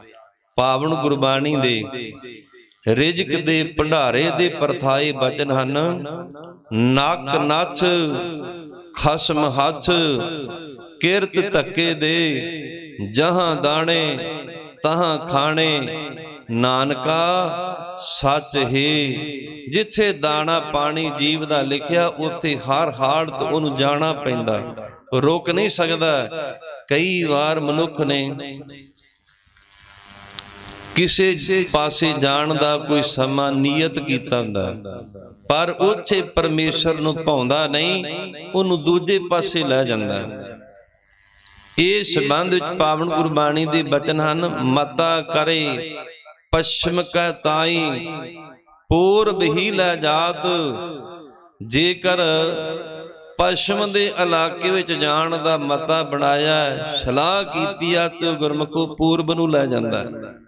ਜੇਕਰ ਪੂਰਬ ਨੂੰ ਜਾਣ ਦਾ ਮਤਾ ਬਣਾਇਆ, ਸਲਾਹ ਕੀਤੀ ਆ, ਉਹ ਅਕਾਲ ਪੁਰਖ ਪ੍ਰੇਰ ਕੇ ਪੱਛਮ ਵੱਲ ਲੈ ਜਾਂਦਾ। ਇਹ ਪਰਮੇਸ਼ਰ ਦੀ ਮਰਜ਼ੀ ਆ, ਕਿਉਂਕਿ ਉਧਰ ਪਰਮੇਸ਼ਰ ਨੇ ਉਹਦਾ ਰਿਜ਼ਕ ਲਿਖਿਆ, ਉਹਦੀ ਪਰਾਲਬਧ ਲਿਖੀ ਆ। ਜਿੰਨਾ ਚਿਰ ਪਰਾਲਬਧ ਲਿਖੀ ਆ, ਉਹਨਾਂ ਚਿਰ ਜੀਵ ਦੁੱਖ ਤੇ ਸੁੱਖ ਅਕਸਰ ਜ਼ਿੰਦਗੀ ਦੇ ਵਿੱਚ ਭੋਗਦਾ। ਤੇ ਜਦੋਂ ਸੁੱਖ ਆਏ, ਰੱਬ ਨੂੰ ਭੁੱਲ ਗਿਆ, ਮੁਸੀਬਤ ਕੀਤੇ ਹੋਏ ਕਰਮਾਂ ਦੇ ਅਨੁਸਾਰ ਪੈ ਗਈ, ਰੱਬ ਦੇ ਉਲਟ ਹੋ ਗਿਆ, ਰੱਬ ਨੂੰ ਵੀ ਮੰਦਾ ਚੰਗਾ ਬੋਲਣ ਲੱਗ ਪਿਆ। ਤੇ ਆਸਾ ਜੀ ਦੀ ਵਾਰ ਅੰਦਰ ਸ੍ਰੀ ਗੁਰੂ ਗ੍ਰੰਥ ਸਾਹਿਬ ਜੀ ਮਹਾਰਾਜ ਸੱਚੇ ਪਾਤਸ਼ਾਹ ਦੀ ਪਾਵਨ ਗੁਰਬਾਣੀ ਦੇ ਬਚਨ ਹਨ। ਚੰਗੇ ਚੰਗਾ ਕਰ ਮੰਨੇ, ਮੰਦੇ ਮੰਦਾ ਹੋਏ। ਸੁਖਿਆ ਤੇ ਕਹਿ ਦਿੱਤਾ, ਪਰਮੇਸ਼ਰ ਨੇ ਸਾਨੂੰ ਬਹੁਤ ਸੁਖ ਦਿੱਤੇ ਆ, ਕੀਤੇ ਕਰਮਾਂ ਅਨੁਸਾਰ ਮੁਸੀਬਤ ਬਣ ਗਈ ਆ, ਫਿਰ ਰੱਬ ਨੂੰ ਗਾਲਾਂ, ਰੱਬ ਨੂੰ ਮਿਹਣੇ, ਰੱਬ ਨੂੰ ਤਾਨੇ। ਆ ਰੱਬ ਨੇ ਸਾਡੇ ਨਾਲ ਮਾੜਾ ਕੀਤਾ। ਮਿਸਾਲ ਦੇ ਤੌਰ ਤੇ ਪਰਿਵਾਰ ਵਿੱਚ ਕੋਈ ਨੌਜਵਾਨ ਮੌਤ ਹੋ ਜਾਵੇ, ਸਾਰਾ ਸ਼ਰੀਕਾ ਭਾਈਚਾਰਾ, ਸਾਰਾ ਨਗਰ, ਸਾਰੇ ਰਿਸ਼ਤੇਦਾਰ ਫਿਰ ਆ ਕਰਕੇ ਕਹਿੰਦੇ ਕਿ ਆ ਰੱਬ ਨੇ ਬੜਾ ਲੋੜਾ ਮਾਰਿਆ, ਰੱਬ ਨੇ ਬਹੁਤ ਮਾੜਾ ਕੰਮ ਕੀਤਾ। ਰੱਬ ਨੂੰ ਮਿਹਣੇ, ਰੱਬ ਨੂੰ ਤਾਨੇ, ਰੱਬ ਨੂੰ ਲਾਹਣਤਾਂ ਪਾਉਣੀਆਂ। ਕਿ ਵੇਖੋ ਨੌਜਵਾਨ ਸੀ, ਇਹਦੀ ਕੋਈ ਜਾਣ ਵਾਲੀ ਉਮਰ ਸੀ। ਰੱਬ ਨੇ ਦੁਨੀਆ ਤੇ ਇਸ ਬੰਦੇ ਨੂੰ ਕੋਈ ਵੇਖਣ ਨਹੀਂ ਦਿੱਤਾ। ਗੁਰਮੁਖੋ ਦੱਦਾ ਦੋਸ਼ ਨਾ ਦੇਉ ਕਿਸੈ, ਦੋਸ਼ ਕਰਮਾਂ ਆਪਣਿਆ, ਜੋ ਮੈਂ ਕੀਆ ਸੋ ਮੈਂ ਪਾਇਆ। ਦੋਸ਼ ਨਾ ਦੀਜੈ ਆਵਰ ਜਣਾ, ngਣ ਘਾਲੈ ਸਭ ਦਿਵਸ ਸਾਸ, ਨਹਿ ਵੱਢਣ ਘਟਣ ਤਿਲ ਸਾਰ। ਅਕਾਲ ਪੁਰਖ ਵਾਹਿਗੁਰੂ ਨੇ ਦਰਗਾਹ ਦੇ ਵਿੱਚੋਂ ਇਹ ਗਿਣਤੀ ਦੇ ਸਵਾਸ ਤੈਨੂੰ ਦਿੱਤੇ ਆ। ਨਹਿ ਵੱਢਣ ਘਟਣ ਤਿਲ ਸਾਰ, ਉਹ ਤਿਲ ਮਾਤਰ ਦਾ ਸਮਾਂ ਵੀ ਨਾ ਤਾਂ ਵਧਣਾ ਤੇ ਨਾ ਘਟਣਾ। ਸੱਚੇ ਪਾਤਸ਼ਾਹ ਨੇ ਜੀਵ ਦੇ ਜਿਹੜੀ ਪਰਾਂ ਲੱਭਦਿਆ, ਜੀਵ ਦਾ ਜਿਹੜਾ ਰਿਜ਼ਕ ਆ, ਉਹ ਆਪ ਆਪਣੇ ਹੱਥ ਵਿੱਚ ਰੱਖਿਆ। ਰੋਜ਼ ਆਪਾਂ ਸ੍ਰੀ ਗੁਰੂ ਗ੍ਰੰਥ ਸਾਹਿਬ ਜੀ ਮਹਾਰਾਜ ਸੱਚੇ ਪਾਤਸ਼ਾਹ ਦੀ ਪਾਵਨ ਗੁਰਬਾਣੀ, ਰਾਗ ਗੂਜਰੀ ਮਹੱਲਾ ਪੰਜਵਾ। ਕਾਹੇ ਰੇ ਮਨ ਚਿਤਵੈ ਉਦਮ, ਜਾ ਆਹਰ ਹਰ ਜੀਉ ਪਰਿਆ। ਸੈਲ ਪੱਥਰ ਮੈਂ ਜੰਤ ਉਪਾਏ, ਤਾ ਕਾ ਰਿਜ਼ਕ ਆਗਾ ਕਰ ਤਰਿਆ। ਮੇਰੇ ਮਾਧੋ ਜੀ ਸਤ ਸੰਗਤ ਮਿਲੇ ਸੋ ਤਰਿਆ। ਊਡੈ ਊਡ ਆਵੈ ਸੈ ਕੋਸਾ, ਤਿਸ ਪਾਛੈ ਬਚਰੇ ਸ਼ਰਿਆ। ਤਿਨ ਕਵਣ ਖਿਲਾਵੈ ਕਵਣ ਚਗਾਵੈ, ਮਨ ਮਹਿ ਸਿਮਰਨ ਕਰਿਆ। ਹੁਣ ਜਿਹੜੀਆਂ ਕੂੰਜਾਂ ਜਦੋਂ ਸਰਦੀ ਦੀ ਰੁੱਤ ਆਉਂਦੀ ਆ, ਆਂਡੇ ਦੇ ਕਰਕੇ ਪਹਾੜੀ ਇਲਾਕੇ ਵਿੱਚ ਤੇ ਮੈਦਾਨੀ ਇਲਾਕੇ ਵਿੱਚ ਆ ਜਾਂਦੀਆਂ। ਉਹ ਕੂੰਜਾਂ ਦੇ ਬੱਚਿਆਂ ਨੂੰ ਗੁਰਮੁਖੋ ਕੌਣ ਰਿਜ਼ਕ ਦਿੰਦਾ ਹੈ, ਕੌਣ ਚੋਗਾ ਚਕਾਉਂਦਾ, ਕਵਣ ਖਿਲਾਵੈ ਕਵਣ ਚਗਾਵੈ। ਉਹਨਾਂ ਨੂੰ ਕੌਣ ਚੋਗਾ ਦਿੰਦਾ, ਕੌਣ ਖਵਾਉਂਦਾ। ਮਨ ਮੈਂ ਸਿਮਰਨ ਕਰਿਆ, ਉਹ ਕੁੰਜਾਂ ਆਪਣੇ ਬੱਚਿਆਂ ਨੂੰ ਚੇਤੇ ਕਰਦੀਆਂ, ਰੱਬ ਨੂੰ ਯਾਦ ਕਰਦੀਆਂ। ਕਿਸੇ ਮਾਤਾ ਪਿਤਾ ਦਾ ਬੱਚਾ ਪ੍ਰਦੇਸ਼ ਵਿੱਚ ਗਿਆ ਹੋਵੇ ਨਾ, ਤੇ ਮਾਤਾ ਪਿਤਾ ਰੱਬ ਦੇ ਅੱਗੇ ਅਰਦਾਸਾਂ ਕਰਦੇ ਕਿ ਸੱਚੇ ਪਾਤਸ਼ਾਹ ਪ੍ਰਦੇਸ਼ ਵਿੱਚ ਗਿਆ, ਸਾਡੇ ਤੋਂ ਦੂਰ ਆ, ਸੱਚੇ ਪਾਤਸ਼ਾਹ ਉਹਦਾ ਰਖਵਾਲਾ ਤੂੰ ਆ, ਅਸੀਂ ਨਹੀਂ। ਤੇ ਜਿੱਥੇ ਜਿੱਥੇ ਜੀਵ ਜਾਂਦਾ, ਦੇਸ਼ ਛੱਡ ਕਰਕੇ ਪ੍ਰਦੇਸ਼ ਜਾਂਦਾ, ਉੱਥੇ ਰਿਜ਼ਕ ਗੁਰਮੁਖੋ ਪਰਮੇਸ਼ਰ ਦਿੰਦਾ। ਸਿਰ ਸਿਰ ਰਿਜ਼ਕ ਸੰਭਾਹੇ ਠਾਕੁਰ, ਕਾਹੇ ਮਨ ਭਉ ਕਰਿਆ। ਇਹ ਜੀਵ ਤੂੰ ਮਨ ਵਿੱਚ ਡਰ ਨਾ ਭਉ ਨਾ ਕਰ, ਆਪਣੇ ਸਿਰ ਬਸਿਰ ਉਹ ਪਰਮੇਸ਼ਰ ਹਰ ਇੱਕ ਜੀਵ ਜੰਤੂ ਨੂੰ ਆਪਣੀ ਜ਼ਿੰਮੇਵਾਰੀ ਸਮਝ ਕਰਕੇ ਰਿਜ਼ਕ ਦਿੰਦਾ। ਸਿਰ ਸਿਰ ਰਿਜ਼ਕ ਸੰਭਾਹੇ ਠਾਕੁਰ, ਕਾਹੇ ਮਨ ਭਉ ਕਰਿਆ। ਤੂੰ ਮਨ ਵਿੱਚ ਚਿੰਤਾ ਨਾ ਕਰ, ਡਰ ਨਾ ਭੈ ਨਾ ਧਾਰਨ ਕਰ। ਇਹ ਪਰਮੇਸ਼ਰ ਨੇ ਤੇਰੀ ਪਰਾਲਬਦ, ਪਹਿਲਾਂ ਤੇਰੀ ਪਰਾਲਬਦ ਬਣਾਈ ਆ, ਤੇਰਾ ਰਿਜ਼ਕ ਬਣਾਇਆ, ਪਿੱਛੋਂ ਤੇਰਾ ਸਰੀਰ ਬਣਾਇਆ। ਪਹਿਲੋਂ ਦੇਤਾ ਰਿਜ਼ਕ ਸੰਭਾਹਾ, ਪਿੱਛੋਂ ਦੇਤਾ ਜੰਤ ਉਪਾਹਾ। ਪਹਿਲਾਂ ਅਕਾਲ ਪੁਰਖ ਵਾਹਿਗੁਰੂ ਜੀਵ ਦਾ ਰਿਜ਼ਕ ਲਿਖਦਾ, ਰੋਜੀ ਰੋਟੀ ਲਿਖਦਾ, ਬਾਅਦ ਵਿੱਚ ਅਕਾਲ ਪੁਰਖ ਵਾਹਿਗੁਰੂ ਜੀਵ ਦਾ ਸਰੀਰ ਬਣਾਉਂਦਾ। ਪਹਿਲਾਂ ਪਰਾਲਬਦ ਕਿ ਕਿੱਥੇ ਜਾਣਾ, ਕਿੰਨੇ ਸੁੱਖ ਕਿੰਨੇ ਦੁੱਖ, ਆਪਣੀ ਜ਼ਿੰਦਗੀ ਵਿੱਚ ਕਿਹੋ ਜਿਹੇ ਪਦਾਰਥ ਖਾਣੇ ਆ। ਗੁਰਮੁਖੋ ਪਰਮੇਸ਼ਰ ਨੇ ਇਹਦੀ ਇੱਕ ਰੀਲ ਬਣਾਈ ਆ, ਲਿਸਟ ਬਣਾਈ ਆ। ਬੰਦਾ ਤੇ ਆਪਣੀ ਜ਼ਿੰਦਗੀ ਦੇ ਪਦਾਰਥ ਨਹੀਂ ਦੱਸ ਸਕਦਾ ਗਿਣ ਕੇ ਕਿ ਮੈਂ ਬਚਪਨ ਤੋਂ ਲੈ ਕਰਕੇ ਅਖੀਰ ਤੱਕ ਕੀ ਖਾਧਾ ਹੈ, ਕੀ ਪੀਤਾ, ਕਿੱਥੇ ਕਿੱਥੇ ਗਿਆ। ਅਕਾਲ ਪੁਰਖ ਵਾਹਿਗੁਰੂ ਨੂੰ ਚੇਤਾ ਹੁੰਦਾ। ਇਸ ਭੁੱਲੜ ਜੀਵ ਨੂੰ ਕੋਈ ਪਤਾ ਨਹੀਂ। ਤੇ ਸੱਚੇ ਪਾਤਸ਼ਾਹ ਸਿੱਧ ਲੋਕਾਂ ਨੂੰ ਸੰਬੋਧਨ ਕਰਕੇ ਸਮਝਾਉਂਦੇ ਆ ਸਰਬੱਤ ਦੇ ਭਲੇ ਵਾਸਤੇ ਕਿ ਉਹਨੇ ਇੱਕੇ ਵਾਰ ਜੋ ਕਿਛ ਪਾਇਆ, ਜੋ ਵੀ ਦੇਣਾ ਸੀ ਜੀਵ ਨੂੰ, ਉਹ ਵਾਰ-ਵਾਰ ਨਹੀਂ ਦਿੰਦਾ ਕਿ ਜਿਵੇਂ ਸਵੇਰ ਦੀ ਰੋਜੀ ਸਵੇਰੇ ਦੇਊਗਾ, ਦੁਪਹਿਰ ਦੀ ਦੁਪਹਿਰ ਨੂੰ ਤੇ ਸ਼ਾਮ ਦੀ ਸ਼ਾਮ ਨੂੰ। ਨਹੀਂ ਸਿੱਧ ਲੋਕੋ, ਉਹ ਜਿਹੜਾ ਅਕਾਲ ਪੁਰਖ ਵਾਹਿਗੁਰੂ ਬਹੁਤ ਵੱਡਾ ਭੰਡਾਰੀ ਆ। ਜੋ ਕਿਛ ਪਾਇਆ, ਜੋ ਕੁਛ ਉਹਨੇ ਦੇਣਾ ਸੀ, ਸੋ ਇੱਕੇ ਵਾਰ ਹੀ ਭੰਡਾਰਾ ਅਕਾਲ ਪੁਰਖ ਵਾਹਿਗੁਰੂ ਨੇ ਜੀਵਾਂ ਨੂੰ ਵਰਤਾਇਆ ਹੈ। ਕਰ ਕਰ ਵੇਖੈ ਸਿਰਜਣਹਾਰ, ਕਰ ਜੀਵਾਂ ਨੂੰ ਪੈਦਾ ਕੀਤਾ, ਵੇਖੈ ਜੀਵਾਂ ਨੂੰ ਪੈਦਾ ਕਰਕੇ ਤੇ ਫਿਰ ਵੇਖਦਾ। ਕਰ ਰਿਜ਼ਕ ਦੇ ਕਰਕੇ, ਕੋਈ ਭੁੱਖਾ ਤਾਂ ਨਹੀਂ ਰਿਹਾ। ਗੁਰਮੁਖੋ ਇੱਕੋ ਇੱਕ ਪਰਮੇਸ਼ਰ ਬਹੁਤ ਵੱਡਾ ਨਿਆਂ ਪਾਲਕ ਆ। ਜਿਵੇਂ ਦੁਨੀਆ ਦੀਆਂ ਕਚਹਿਰੀਆਂ ਨਾ, ਇਹਨੂੰ ਵੀ ਕਹਿੰਦੇ ਕਿ ਨਿਆਂ ਪਾਲਕਾ। ਦੁਨੀਆ ਦੀ ਕਚਹਿਰੀ ਵਿੱਚ ਨਿਆਂ ਨਹੀਂ ਹੁੰਦਾ, ਬੇਨਿਆਈ ਹੁੰਦੀ ਆ।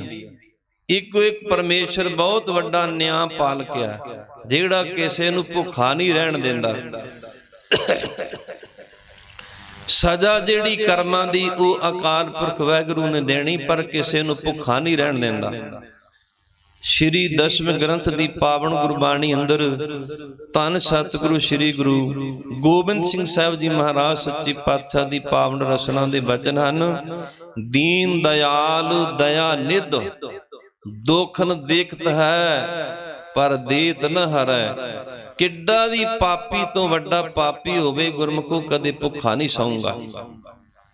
ਪਾਪੀ ਨੂੰ ਵੀ ਸੱਚੇ ਪਾਤਸ਼ਾਹ ਰਿਜ਼ਕ ਦਿੰਦਾ। ਦੀਨ ਦਇਆਲ ਦਇਆ ਨਿਧ, ਉਹਦਾ ਸੁਭਾਅ ਦਿਆਲੂ ਤੇ ਕਿਰਪਾਲੂ ਆ। ਦਇਆ ਨਿਧ, ਉਹ ਦਇਆ ਦਾ ਭੰਡਾਰਾ ਖਜ਼ਾਨਾ ਹੈ। ਦੋਖਨ ਦੇਖਤ ਹੈ, ਜੀਵਾਂ ਦੇ ਚੰਗੇ ਤੇ ਮਾੜੇ ਕਰਮਾਂ ਨੂੰ ਉਹ ਦੇਖਦਾ ਹੈ। ਇਹ ਨਹੀਂ ਵੀ ਉਹ ਦੇਖਦਾ ਨਹੀਂ, ਦੇਖਦਾ ਪਰ ਦੇਤ ਨ ਹਰੈ। ਗੁਰਮੁਖੋ ਕਦੇ ਦੇਖ ਕਰਕੇ ਜੀਵਾਂ ਦੇ ਮਾੜੇ ਕਰਮਾਂ ਨੂੰ ਤੇ ਉਹਨਾਂ ਦੀ ਰੋਜੀ ਬੰਦ ਨਹੀਂ ਕਰਦਾ। ਸੱਚੇ ਪਾਤਸ਼ਾਹ ਸਿੱਧ ਲੋਕਾਂ ਨੂੰ ਸੰਬੋਧਨ ਕਰਕੇ ਸਮਝਾਉਂਦੇ ਆ, ਕਾਰ ਕਰ ਵੇਖੈ, ਕਰਕੇ ਜੀਵਾਂ ਨੂੰ ਪੈਦਾ ਦੇਖਦਾ, ਫਿਰ ਰਿਜ਼ਕ ਦੇ ਕਰਕੇ ਤਾਂ ਵੀ ਵੇਖਦਾ, ਸਾਰੀ ਸ੍ਰਿਸ਼ਟੀ ਦੀ ਪਾਲਣਾ ਕਰਦਾ। ਇਸ ਕਰਕੇ ਉਹਨੂੰ ਗੋਪਾਲ ਕਿਹਾ ਜਾਂਦਾ। ਗੋ ਨਾਮ ਹੈ ਧਰਤੀ ਦਾ ਤੇ ਪਾਲ ਨਾਮ ਹੈ ਪਾਲਣਾ ਕਰਨ ਵਾਲੇ ਦਾ। ਇਸ ਕਰਕੇ ਉਹਨੂੰ ਕਿਹਾ ਜਾਂਦਾ ਗੋਪਾਲ। ਤੇ ਸੱਚੇ ਪਾਤਸ਼ਾਹ ਨੇ ਇੱਥੇ ਅਖੀਰਲੇ ਵਿੱਚ ਕਥਨ ਕੀਤਾ ਸਿਰਜਣਹਾਰ, ਜਿਹੜਾ ਸਾਰੀ ਸ੍ਰਿਸ਼ਟੀ ਦੀ ਉਹ ਸਿਰਜਣਾ ਕਰਨ ਵਾਲਾ।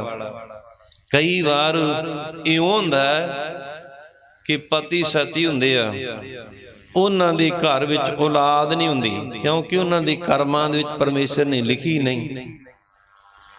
ਕਰ ਕਰ ਵੇਖੈ ਸਿਰਜਣਹਾਰ, ਜੀਵਾਂ ਨੂੰ ਪੈਦਾ ਕਰਕੇ ਉਹ ਸਿਰਜਣਹਾਰ ਆਪ ਵੇਖਦਾ।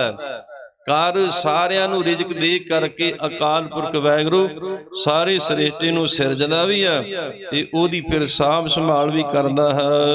ਨਾਨਕ ਸੱਚੇ ਕੀ ਸਾਚੀ ਕਾਰ। ਫਿਰ ਸਿੱਧ ਲੋਕੋ ਨਾਨਕ ਸੱਚੇ ਕੀ, ਉਹ ਜਿਹੜਾ ਅਕਾਲ ਪੁਰਖ ਵਾਹਿਗੁਰੂ ਨਾ ਸੱਚਾ ਨਿਆਂ ਕਰਦਾ। ਕੀ ਸੱਚੀ ਕਾਰ, ਇਹ ਸਦੀਵ ਕਾਲ ਅਟਲ ਉਹਦੀ ਸੱਚੀ ਕਾਰ ਆ। ਉਹਦੀ ਕਾਰ ਨੂੰ ਕੋਈ ਝੂਠੀ ਨਹੀਂ ਕਹਿ ਸਕਦਾ। ਇਹ ਜਿਹੜੀ ਕਾਰ ਆ ਨਾ, ਜੀਵਾਂ ਨੂੰ ਪੈਦਾ ਕਰਨਾ, ਫਿਰ ਉਹਨਾਂ ਦੀ ਪਾਲਣਾ ਕਰਨੀ ਤੇ ਫਿਰ ਉਹਨਾਂ ਦੀ ਲਹਿਤਾ ਕਰਨੀ, ਇਹ ਅਕਾਲ ਪੁਰਖ ਵਾਹਿਗੁਰੂ ਸਿਰਜਣਹਾਰ ਦੀ ਇਹ ਸੱਚੀ ਕਾਰ ਹੈ, ਸੱਚਾ ਕੰਮ ਹੈ। ਆਦੇਸ ਤਿਸੈ ਆਦੇਸ। ਤੇ ਸੱਚੇ ਪਾਤਸ਼ਾਹ ਸਿੱਧ ਲੋਕਾਂ ਨੂੰ ਸੰਬੋਧਨ ਕਰਦੇ ਆ ਆਦੇਸ।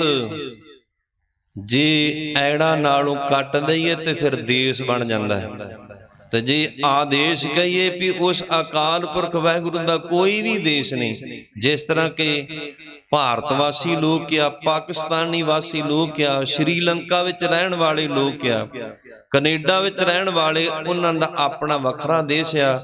ਇੱਕੋ ਇੱਕ ਅਕਾਲ ਪੁਰਖ ਵਾਹਿਗੁਰੂ ਜਿਹੜਾ ਆਦੇਸ਼, ਉਹਦਾ ਕੋਈ ਵੀ ਦੇਸ਼ ਨਹੀਂ। ਆਦੇਸ਼ ਤਿਸੈ ਆਦੇਸ਼। ਤੇ ਜਿਸ ਅਕਾਲ ਪੁਰਖ ਵਾਹਿਗੁਰੂ ਦਾ ਕੋਈ ਵੀ ਦੇਸ਼ ਨਹੀਂ, ਉਹ ਸਾਰੇ ਦੇਸ਼ਾਂ ਦਾ ਮਾਲਕ ਆ। ਜਾਪ ਸਾਹਿਬ ਦੀ ਪਾਵਨ ਗੁਰਬਾਣੀ ਅੰਦਰ ਕਲਗੀਧਰ ਪਾਤਸ਼ਾਹ ਜੀ ਦੇ ਬਚਨ, ਰਾਜਾਨ ਰਾਜ, ਉਹ ਰਾਜਿਆਂ ਦਾ ਵੀ ਰਾਜਾ ਹੈ। ਰਾਜਿਆਂ ਨੂੰ ਬਣਾਉਣ ਵਾਲਾ, ਰਾਜਗਤੀਆਂ ਦੀ ਉਹ ਨਿਯੁਕਤੀ ਕਰਨ ਵਾਲਾ ਜਿਸ ਅਕਾਲ ਪੁਰਖ ਵਾਹਿਗੁਰੂ ਆ, ਉਹ ਸਾਰੇ ਦੇਸ਼ਾਂ ਦਾ ਮਾਲਕ ਆ। ਉਸ ਅਕਾਲ ਪੁਰਖ ਵਾਹਿਗੁਰੂ ਜਿਹੜਾ ਸਾਰੀ ਸ੍ਰਿਸ਼ਟੀ ਦਾ, ਸਾਰੇ ਦੇਸ਼ਾਂ ਦਾ, ਸਾਰੇ ਰਾਜਾਂ ਦਾ ਉਹ ਮਾਲਕ ਆ, ਸਾਰੀ ਸ੍ਰਿਸ਼ਟੀ ਨੂੰ ਬਣਾਉਣ ਵਾਲਾ, ਉਹਨੂੰ ਸਾਡੀ ਨਮਸਕਾਰ ਹੈ। ਆਦ ਅਨੀਲ ਅਨਾਦ ਅਨਾਹਤ।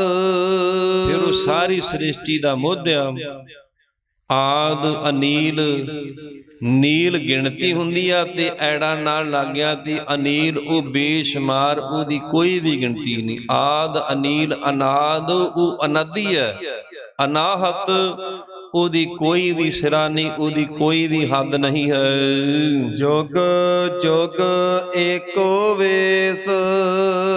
ਜੁਗਾਂ ਜੁਗੰਤਰਾਂ ਦੇ ਵਿੱਚ ਉਸ ਅਕਾਲ ਪੁਰਖ ਵਾਹਿਗੁਰੂ ਨੇ ਆਪਣੇ ਇੱਕੋ ਹੀ ਵੇਸ ਨੂੰ ਧਾਰਨ ਕੀਤਾ। ਉਹ ਕਦੇ ਵਾਸਤੇ ਬਦਲਾ ਨਹੀਂ। ਸਭੈ ਘਟ ਰਾਮ ਬੋਲੇ, ਰਾਮਾ ਬੋਲੇ, ਰਾਮ ਬਿਨਾ ਕੋ ਬੋਲੇ ਰੇ। ਉਸ ਅਕਾਲ ਪੁਰਖ ਵਾਹਿਗੁਰੂ ਦੀ ਜੋਤ ਤੋਂ ਬਿਨਾ ਕੋਈ ਵੀ ਜੀਵ ਜੰਤੂ ਛੋਟਾ ਵੱਡਾ ਬੋਲ ਨਹੀਂ ਸਕਦਾ। ਇਹ ਸਤਿਗੁਰੂ ਸਾਹਿਬ ਜੀ ਦੀ ਕਿਰਪਾ ਦਾ ਸਦਕਾ ਆਪਾਂ ਸਾਰਿਆਂ ਨੇ ਪਾਵਨ ਗੁਰਬਾਣੀ ਦੀ ਕਥਾ ਵਿਚਾਰ ਸਰਵਣ ਕੀਤੀ ਹੈ।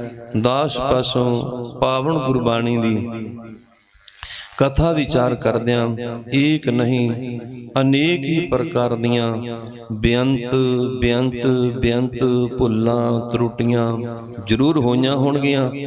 ਧੰਨ ਸਤਿਗੁਰੂ ਸ੍ਰੀ ਗੁਰੂ ਗ੍ਰੰਥ ਸਾਹਿਬ ਜੀ ਮਹਾਰਾਜ ਸੱਚੇ ਪਾਤਸ਼ਾਹ ਅਤੇ ਗੁਰੂ ਕੀ ਖਾਲਸਾ ਸਾਧ ਸੰਗਤ ਨੇ ਹੋਈ ਭੁੱਲ ਚੁੱਕ ਦੀ ਖਿਮਾ ਬਖਸ਼ ਦੇਣੀ, ਅੱਗੇ ਵਾਸਤੇ ਸਮਤ ਬਖਸ਼ਣੀ।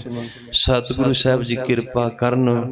ਪੜ੍ਹੀ ਗੁਰਬਾਣੀ, ਕੀਰਤਨ, ਕਥਾ ਵਿਚਾਰ ਦਾ ਮਹਾਤਮ ਆਪਣੇ ਸਾਰੇ ਹੀ ਕਲਯੁਗ ਜੀਵਾਂ ਦੇ ਹਿਰਦਿਆਂ ਤੇ ਵਸਾਉਣ, ਤਾਂ ਕਿ ਆਪਣਾ ਸਾਰਿਆਂ ਦਾ ਇਹ ਲੋਕ ਸੁਖੀਏ ਪਰਲੋਕ ਸਹੇਲੇ। ਨਾਨਕ ਹਰ ਪ੍ਰਭ ਆਪੇ ਮੇਲੇ ਦੀ ਦਾਤ ਨੂੰ ਆਪਾਂ ਸਾਰੇ ਪ੍ਰਾਪਤ ਕਰ ਸਕੀਏ ਜੀ। ਆਦੇਸ ਤਿਸੈ ਆਦੇਸ।